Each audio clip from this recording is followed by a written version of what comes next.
I watched 20 kobolds turn into a death machine, not through magic, not through luck, but by becoming something most players never see coming.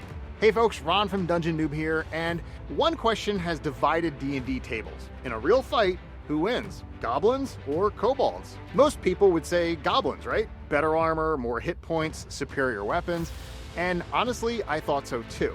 But I needed to know for sure, so I ran 900 battle simulations. That's 300 for each of 3 distinct scenarios. A goblin raid on a kobold warren, goblins infiltrating a goblin compound, and a random encounter on neutral ground with scattered cover. And I learned that the winner wasn't determined just by stats, it wasn't even determined by tactics. The winner was something that many of us completely overlook when we're building encounters or going into encounters. And once you see it, you'll never look at low-level goblins or kobolds the same way again. Okay, let's get into it. The first scenario is classic. 20 goblins raid a kobold warren. And in this scenario, kobolds have the home field advantage. The goblins did exactly what you think a goblin would do. They charged in with their superior gear, confident that raw aggression would win the day. But as it turns out, they walked straight into a nightmare. The kobolds turned every hallway into a kill zone. Narrow tunnels forced the goblins into single file, where coordinated ambushes tore them apart. When goblins tried to retreat, they found escape routes blocked by hidden traps. I mean, 3 or 4 kobolds would isolate a single goblin, surround it, and cut it down before backup could arrive. And then they'd vanish into side passages and do it all again. So in this scenario, the kobolds won 63% of the battles. A pretty decisive victory on home turf. But I had to test something else, and you're probably thinking it too. What happens when you flip the script?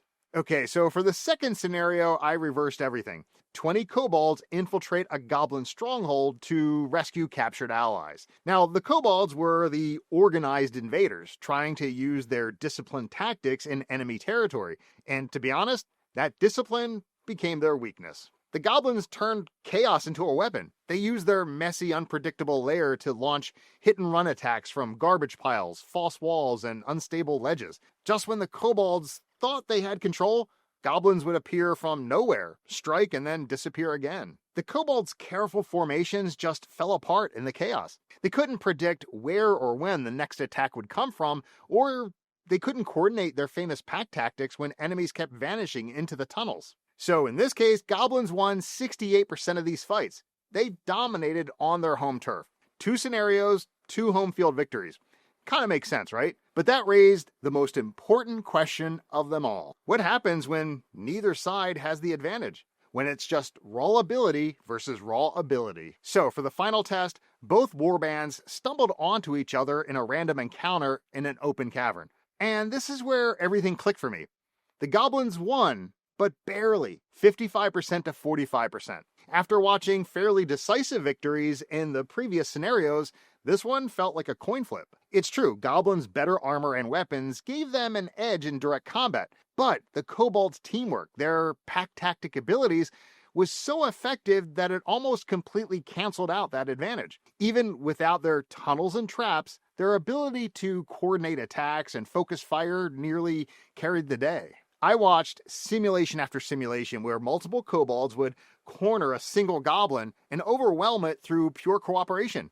And meanwhile, goblins who fought alone, even the tougher ones, fell quickly to coordinated strikes.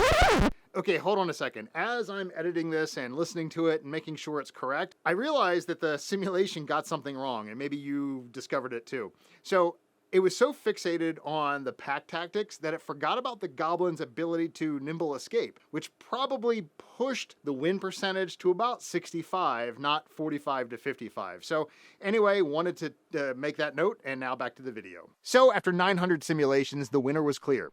It's not who's stronger, it's who controls the fight and where. The side that imposes its style on the enemy.